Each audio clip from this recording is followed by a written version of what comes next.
Всем привет и добро пожаловать! Меня зовут Галя, это канал о вышивке и о рукоделии. Это видео будет об органайзере для вышивки. Сделала я его своими руками. Хочу показать и вам, поделиться своей радостью. Это не единственное изделие, также я подобное сделала еще одно. В дальнейшем вы увидите небольшой ролик, как выглядело то изделие. Я его уже подарила. И хочу отметить, что также вы увидите сам процесс того, как я его делала с нуля. Там не будет конкретно все пошагово, и это ни в коем случае не мастер-класс, потому что сама я новичок, сама я черпала информацию в YouTube. То есть это изделие я, как можно сказать, разработала сама. Но, допустим, информацию я черпала в YouTube, допустим, как сделать карман, как бейку пришить, вообще что такое ткань. То есть с нуля прямо взять и сделать это изделие не получится. Я вот где-то около года как шью, но изредка. И у меня уже какая-то плюс-минус накопилась информация в голове, и я смогла сделать такое изделие. Думаю, в дальнейшем будет у меня получаться все гораздо лучше. И дальше, и даже в данном случае я уже знаю, что бы я поменяла. Но я, конечно, если буду делать в дальнейшем такие изделия, там уже применю некоторые другие техники, можно сказать. Итак, это изделие я делала для того, чтобы вот на столе можно было разложить. И весь процесс, то есть сама вышивка, ножницы, магнит, все что угодно, чтобы было у меня в одном месте. И когда я закончу вышивать, я могла все сложить, закрыть и положить, чтобы не пришлось мне уже на завтра искать, где же там те ножницы или что-то другое. Потому что, как вы понимаете, я многопроцессница, я шью, я читаю, и у меня хаос. Да, что поделаешь. Итак, давайте перейдем к этому изделию. Я его сделала из таких вот 3 разворотов. Вот такая вот прелесть. И рассчитывала я его на кьюснапы. У меня высота этого изделия получилась, как я и задумывала, 25, ну здесь 25 с половиной, можно сказать, на уже в готовом виде, я, если честно, даже не измерила еще, 84, 85, 24 на 85. Можно сказать, что это очень длинно, очень много места занимает, но для стола это прекрасно. И я хочу показать вам все отделения и показать примерно, как я хочу это использовать. Его можно использовать для маленьких, для средних размеров вышивки, но можно и для большого размера. Допустим, как я часто вышиваю на кьюснапах, то сюда можно поместить даже большой процесс. Ну, давайте я вам это все наглядно покажу. Это можно использовать даже для нескольких процессов свободно, потому что я его сделала объемным. Итак, мои кьюснапы, которые размером 21, 20, 22. Ну, если так, то 20, но если считать плюс еще объем, то там все 22 получается. Так, вот смотрите, пяльца свободно, пяльца кьюснапы свободно входят. Липучка, никуда никто не вылетит. Вот это основной карман для самого процесса. Дополнительный, вот, допустим, это у меня подбором я вышиваю, и какие-то дополнительные нити, либо вот основные можно прятать в карман. Здесь у меня есть потайной карман. Я бы его сделала и обычным, но на тот момент у меня не было обычных молний. Здесь вообще я применяла все, что у меня было в наличии. Ну, что-то, конечно, приходилось докупать, но некоторые материалы я, допустим, заказала с тему, и в тот момент почему-то очень долго шло. Буквально вчера я получила то, что мне было необходимо. Ну, это я уже буду применять в других изделиях. Закрываю. Здесь у меня прозрачное окно. Его я задумала для превью, может, для каких-то открыток, для чего-то, для вдохновения. Сюда, допустим, можно поместить схему какую-то небольшую. Кстати, вот этот карман можно будет использовать для каких-то схем. Все здесь большое, объемное. Я буду использовать такое превью, так как этот процесс у меня подбора. Что-нибудь для вдохновения. Смотрите, как прекрасно. Вот. Далее есть у нас еще разворот. Так, все мы подвинем. Кстати, видите, он закрывается, и можно даже не занимать много места, да. Ну, уже можно использовать как угодно. Еще вы могли заметить, есть у меня такие вот подвесики здесь с колечком. Туда можно, допустим, какую-то пасму ниток повесить, если одним цветом много вышивать. Но в основном я задумала это для каких-нибудь маячков, кисточек, знаете, каких-нибудь украшательств. Вот я такой маячок сделала красивенький. Здесь лепесточек, розочка, как бы старалась все в тему. По фурнитуре, конечно же, здесь у меня... Я об этом буду говорить в дальнейшем, там, где я сделала само изделие. Магниты у меня здесь, конечно, серенькие. Вот этот маячок желтенький, но что было, то было в наличии. Есть еще такой вот разворот. Здесь также есть большой карман на всю высоту, широкий, на всю ширину, на всю высоту. Можно вообще организовать свободно еще один процесс. Допустим, в данный момент у меня вот такой вот мелхил. Туда помещаю пяльца, допустим. Превью также туда в прозрачное окно. Буду мотать туда-сюда, уж извините. Допустим, сюда для вдохновения. Не смотрю за видео, за фокусом. Надеюсь, все хорошо будет видно. Что у нас здесь есть? Есть два больших кармана, таких длинных. Сюда, допустим, можно схему поместить. Нитки, трежерсы.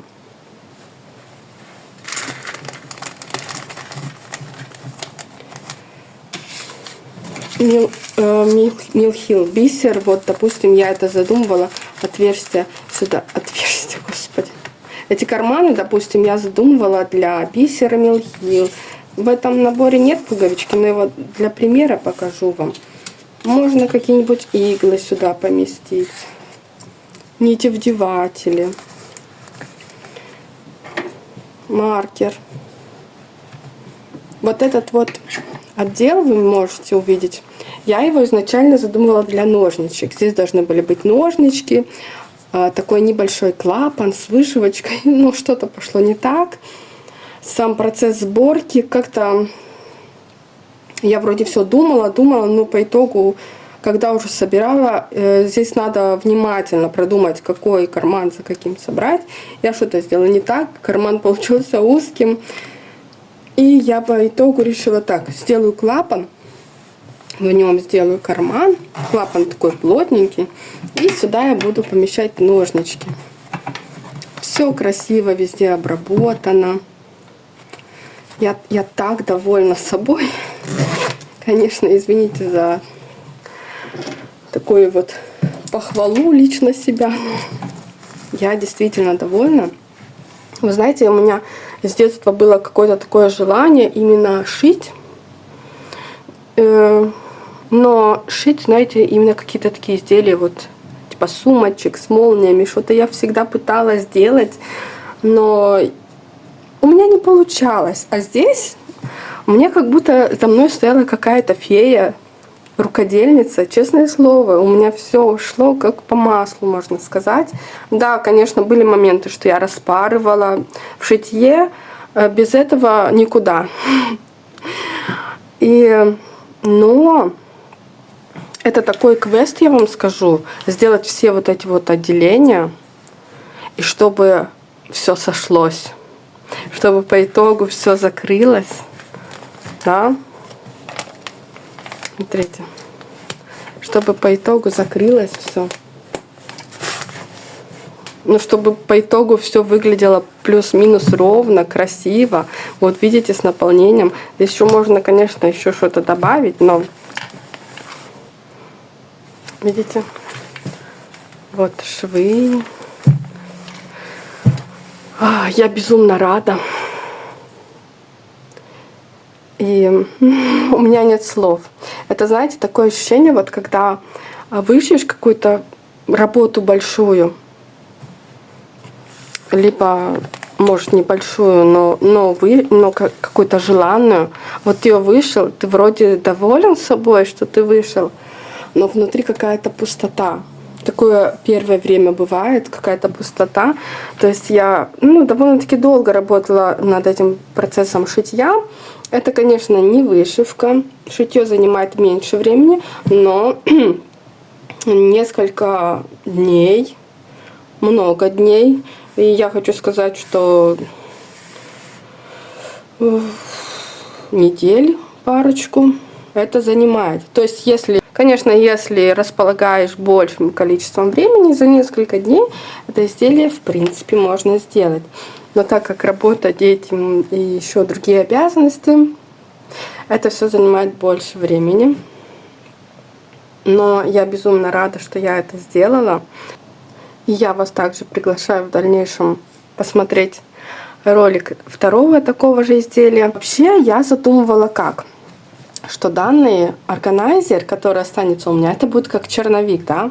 А уже второй, который я буду дарить, будет как чистовик. Там я уже продумаю все получше, исправлю какие-то ошибки. Но я поняла, что меня уже время поджимает, поэтому начинала я с этого органайзера, сделала некоторую работу, потом перешла на тот, сделала тот органайзер и вернулась уже к этому. Хотя у меня руки очень сильно чесались повышивать, но я взяла себя в руки, сказала, надо закончить, потом уже садиться за вышивку. Кстати, меня сейчас переполняют желание шить еще что-то, какие-то еще другие конверты, либо сумочки, но думаю, что все-таки мне надо повышивать. Тем более я уже анонсировала в видео, что делаю ротацию. Мне уже надо показывать, что же я вышиваю, но пока показывать еще нечего, но мне уже надо интенсивно вышивать. И я приглашаю вас посмотреть на второй органайзер, а также, кому это интересно, для вдохновения, либо просто так, посмотрите на процесс создания данного органайзера. Это ни в коем случае не мастер-класс, там не будет все конкретно пошагово по сантиметрам показано. Это просто будет такие видео в процессе изготовления. Приятного просмотра. Я буду очень вам благодарна, если вы поддержите меня лайком, либо каким-то комментарием. Также я буду вам благодарна, если вы мне сделаете какие-то замечания, что ли, либо какие-то предложения, то есть где можно сделать что-то иначе, убавить, прибавить, сделать иначе. Я буду очень рада и благодарна вам. Либо вы мне оставите какие-то ссылки на какие-то видео, подскажете, у кого можно смотреть обучающие видео, как изготавливать какие-либо органайзеры, либо конверты для вышивки. Приятного просмотра!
Я долго обдумывала этот проект. И вот, изначально я нарисовала проект в записной книжке. Кстати, уже он будет выглядеть не так.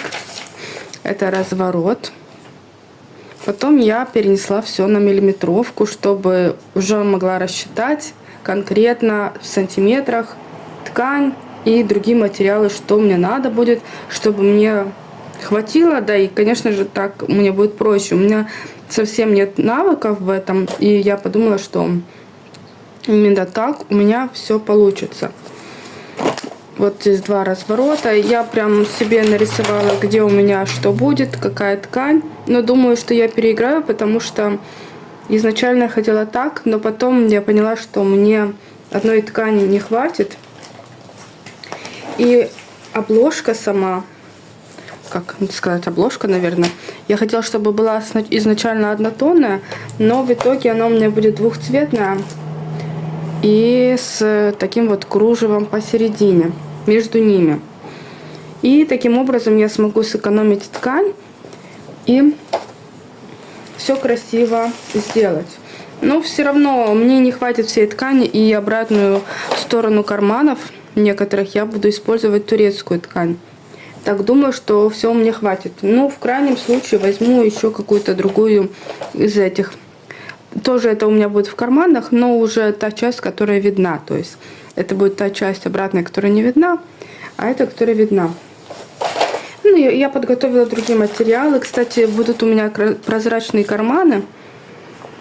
И я для себя выбрала вот такую вот обложку. Виниловые обложки. Также я весь этот проект рисовала именно исходя из тех материалов, которые у меня есть. То есть молнии, вот это кружево, кстати, вот это все китайское, пуговицы. Думаю, применю вот эту ленту. Если нет, то применю другую. Вот такой вот резинка. Это для украшательства лента. Здесь не знаю, то ли липучку применю, то ли липучку плюс магнитные кнопки. Я еще вот об этом подумаю. Будут у меня такие шармики. Там дальше я уже посмотрю. Может, еще в процессе мне что-то понадобится. Ткань я подготовила и могу начать кроить. Итак, я начну с первого разворота. Это первый карман. Буду идти по порядку. Кстати, размер у меня будет 25. Размер готовой работы должен получиться 25 на 25. И в первом развороте у меня будет один большой карман на молнии. Молния будет потайная, потому что другой у меня нет большой в наличии. Я ее буду прятать. И второй карман у меня будет с прозрачным окном. Также впоследствии здесь будут либо липучки, либо кнопки. И я буду делать такой вот закругленный край. И я приступаю в первую очередь к карману с молнией. Так, я подготовила все для первого своего кармана. Лицевая сторона, обратная сторона. Эти также лицевая, обратная, для того, чтобы наверх еще пришить. А уже это будет внутренняя такая часть. Карман для первого разворота готов. Он у меня на потайной молнии. Внутри вот эта ткань. Я решила ее использовать в таких вот закрытых карманах. Уже в крайнем случае буду использовать серую. Будет еще один карман с прозрачным окном. Буду дальше шить. Итак, карман у нас на время идет в сторонку. И появляется новый материал. Вот такой винил, пленка ПВХ. Это у меня обложка для тетради. Именно вот плотная ПВХ пленка. А также будет такая вот ткань. Готовы детали для будущего кармана с прозрачным окном. Это 2 отреза ткани и само окно. Хочу отметить, что я по ходу действия сделала некоторые изменения в в размере и в строении этого окна. Это связано с тем, что я не хотела обрезать эту клеенку. Хотела использовать ее полностью впритык. Поэтому немного сместила. Также сместила и липучки. 2 отреза ткани мне нужны, чтобы сделать верхнюю окантовку. Я буду сгибать пополам и еще раз пополам. Вот таким образом. И прошивать верхнюю часть. Нижнюю часть сделаю точно так же. Пополам. Еще раз пополам. И вот такой вот будет у нас плотный момент. Вы видите, у меня уже готова верхняя прозрачная часть кармана. Я сделала окантовку с 2 сторон, как и планировала по размерам. И также пришила вот такое вот кружево. Все-таки решила использовать кнопки магнитные, так как липучка, хоть по цвету она очень подходит, но мне не очень нравилось, как это смотрится, и я решила вот здесь, в этом открытом участке, ее не использовать. Возможно, где-то в других карманах, где ее не так будет явно видно, я использую. Я изначально боялась использовать эти кнопки, потому что они мне по цвету, то есть они серые, они не подходят по этому изделию. У меня в основном все будет такое бежево, желто-золотое. Я буду еще использовать вот такую вот фурнитуру золотую. Ну, бог с ними. В следующий раз подготовлюсь лучше. И сейчас мне предстоит все хорошенечко подогнать, выровнять, обрезать. А потом я хочу сделать 2 строчки здесь и вот одну здесь.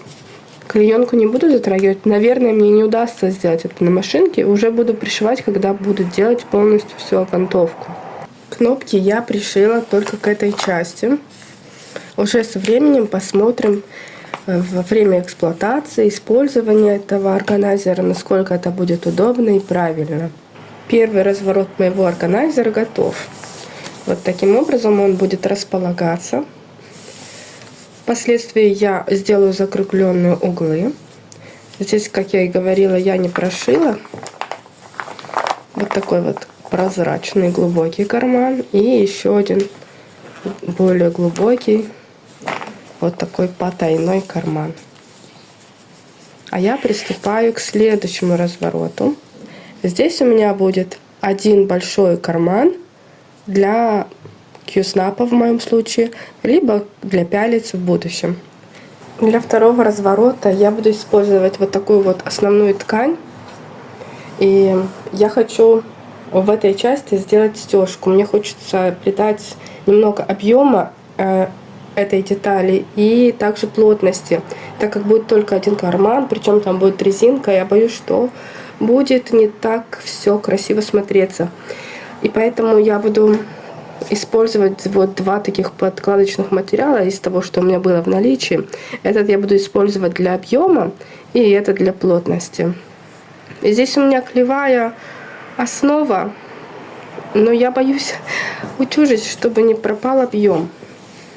Буду делать обычную стежку, такую ромбиками. Вот.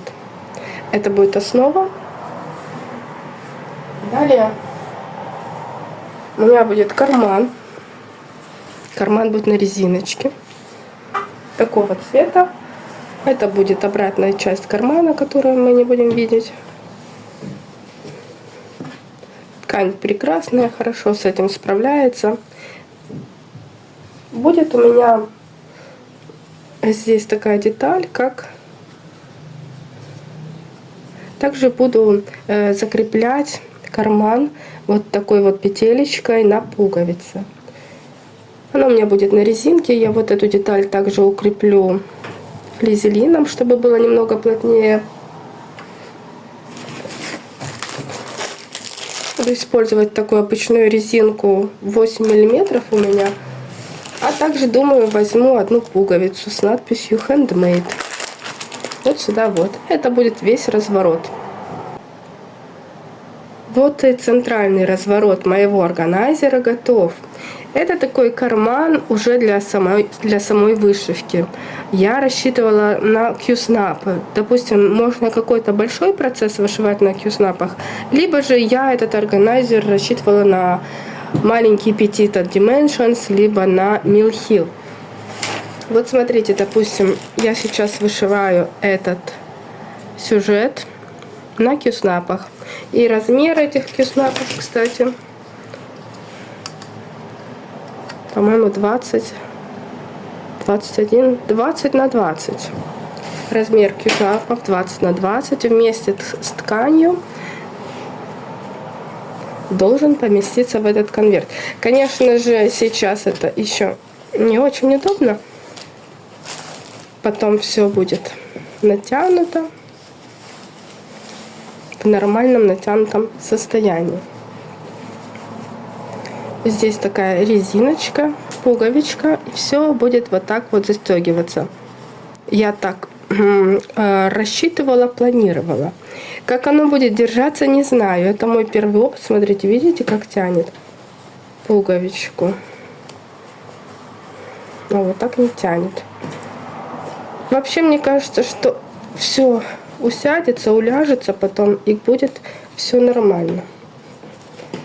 Я на это рассчитываю, по крайней мере. Ну, конечно же, мне, если честно, хочется еще каким-то образом укрепить заднюю часть. Не знаю. В принципе, я оставлю, скорее всего, так, как есть. И посмотрим, как это будет в итоговом, уже в готовом результате. Смотрите. Первый разворот вот такой и второй такой. Конечно же, между ними еще будет перегородка, чтобы когда закрывалась, для всего хватало места. Это был интересный процесс. У меня получилось то, что я хотела. Здесь вот такой вот объем получился, воздушность. И, в принципе, все так, как я и задумывала. Если честно, у меня все так легко идет. Я надеюсь, будет шикарный результат. Но как будто меня кто-то ведет прям, как это правильно делать. Я думаю, это из-за того, что я прям вот несколько дней все в голове планировала, рассчитывала.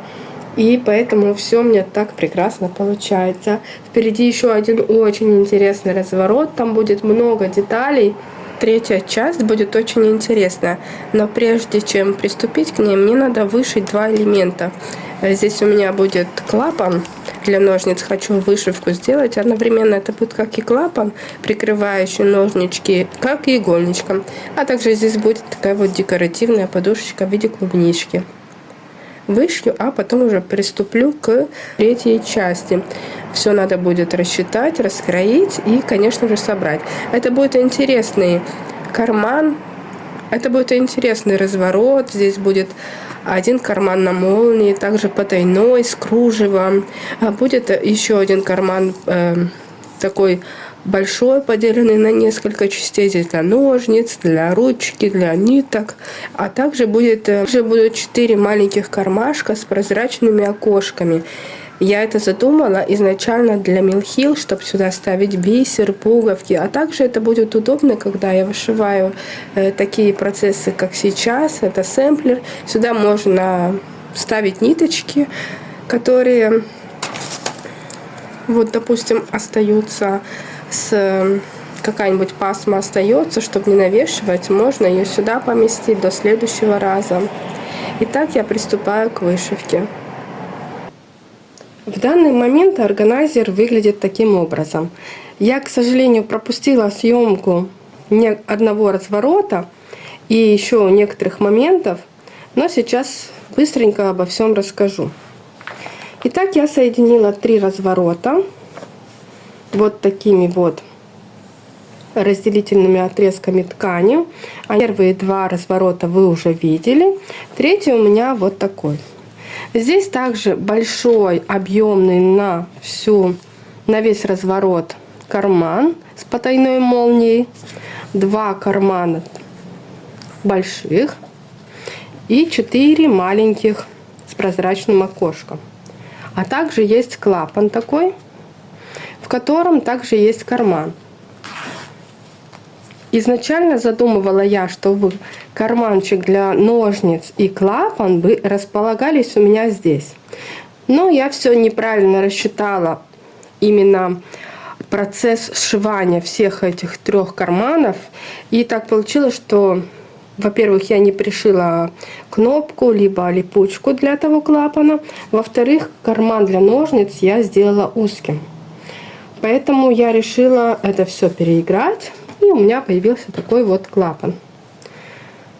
Далее, здесь вы можете увидеть вот такие вот разделители.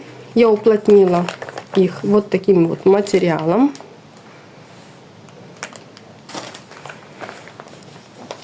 Пришивать их очень легко.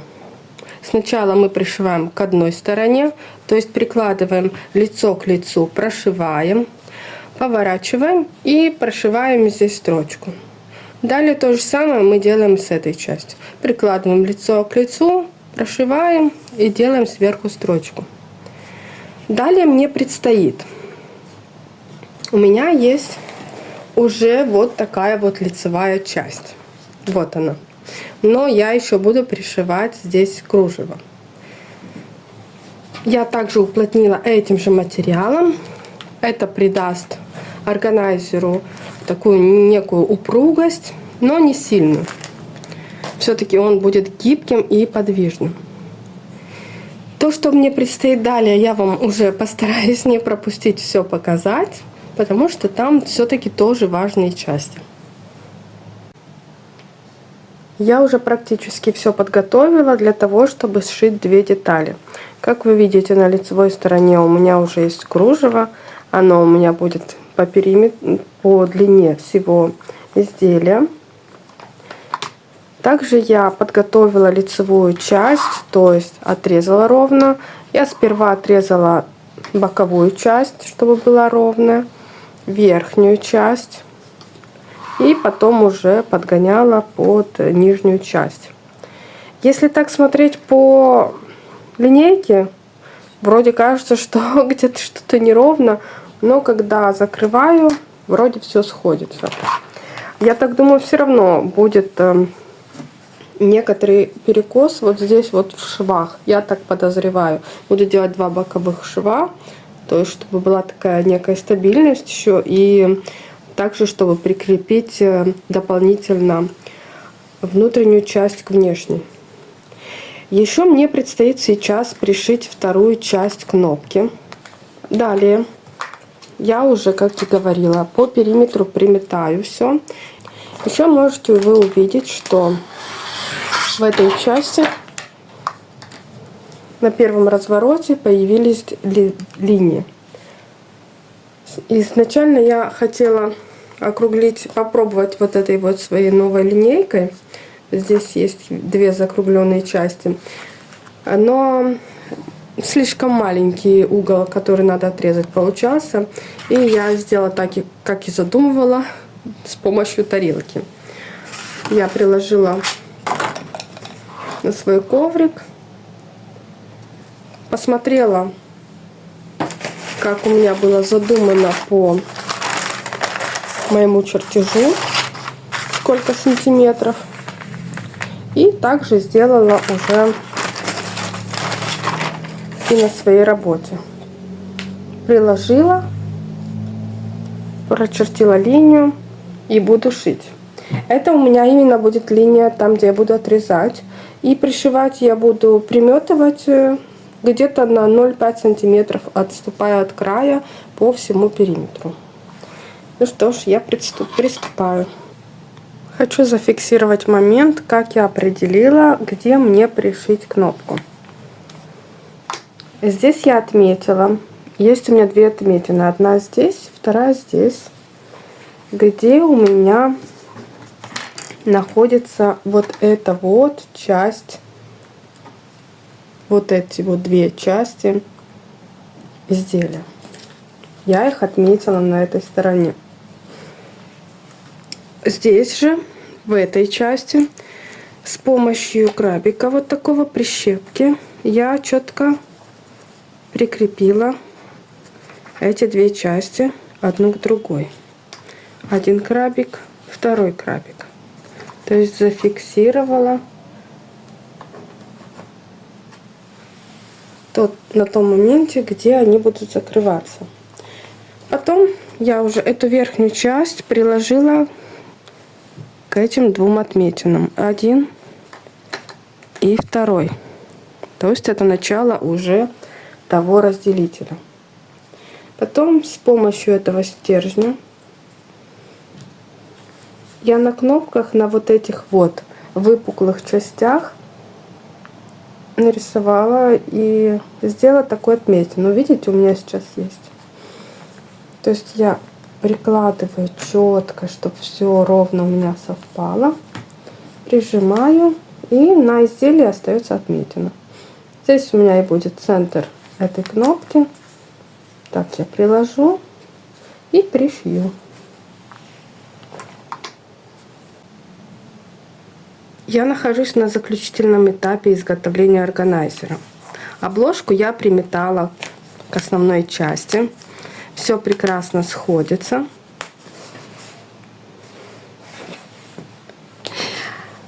Здесь эти швы на разделителях я уже подогнала. Если придираться, то здесь у меня они идут не ровно, не посередине. Я подгоняла, чтобы у меня с внешней стороны более-менее симпатично смотрелось.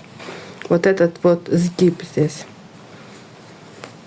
Также у меня появилась такая вот этикеточка с пуговичками. Как всегда, забыла пришить вовремя. Хотела в другом месте, но здесь уже было удобнее это делать, чем в какой-то другой части. Еще у меня здесь вот таких вот два подвеса, как сказать. Я придумала, сюда можно будет какие-нибудь украшательства повесить, маячки, либо даже какую-нибудь ниточку оставшуюся быстренько привесить. Что же еще появилось? Эту часть не помню, если показывала, но вот я также все приметала, обрезала. Красиво все получилось. Единственное, мне не нравится, что кружево расходится в этой части. Надо будет, наверное, как-то пройтись эту часть, немного еще приметать, чтобы потом не растрепалось впоследствии. Мне еще предстоит подготовить косую бейку. Я буду пришивать на машинке в этой части, в основной. А уже обратную часть буду загибать и пришивать вручную с обратной стороны потайным швом. Косая бейка будет 4,5 сантиметра. Косую бейку шириной 4,5 сантиметра я пришила. Я не знаю, правильно ли я сделала, но я пришивала с припуском 1 сантиметр. Мне кажется, надо было 0,7. В общем, я оформила углы. Оформила вот этот вот полукруг. Сейчас будет момент истины. Буду выворачивать все. И потом пришивать вручную. Все должно получиться. В данный момент идет процесс пришивания бейки. Вручную часть я уже пришила. Вот оформила угол.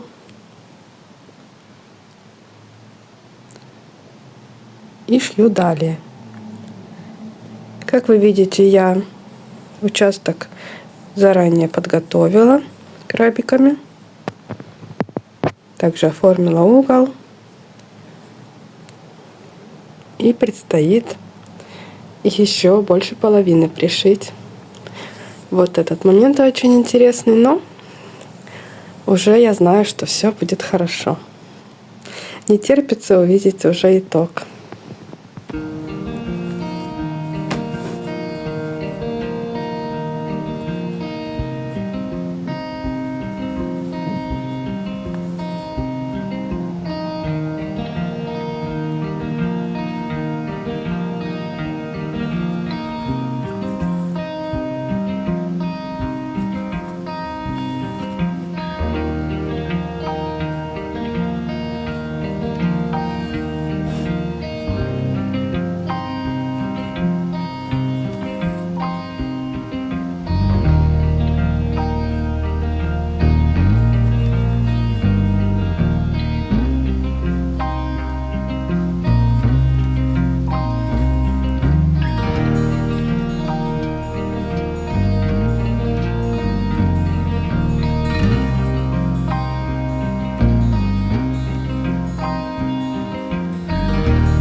Вот и все. Готово. Ура. Да.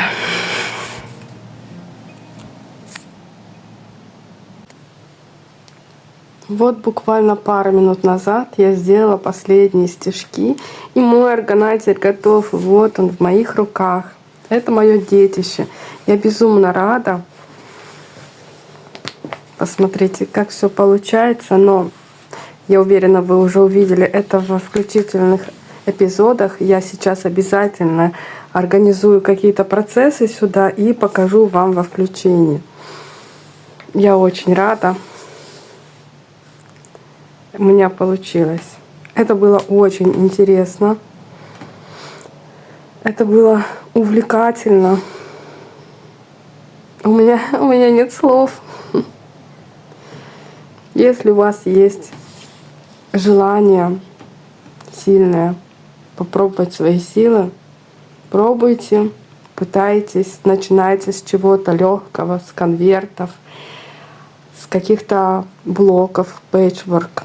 Познакомьтесь с тканью, изучите ее, подержите в руках, и у вас тоже обязательно получится. Думаю, это только начало. Мне очень безумно нравится этот увлекательный процесс. Я желаю вам творческих успехов, вдохновения и всего наилучшего. Пока-пока.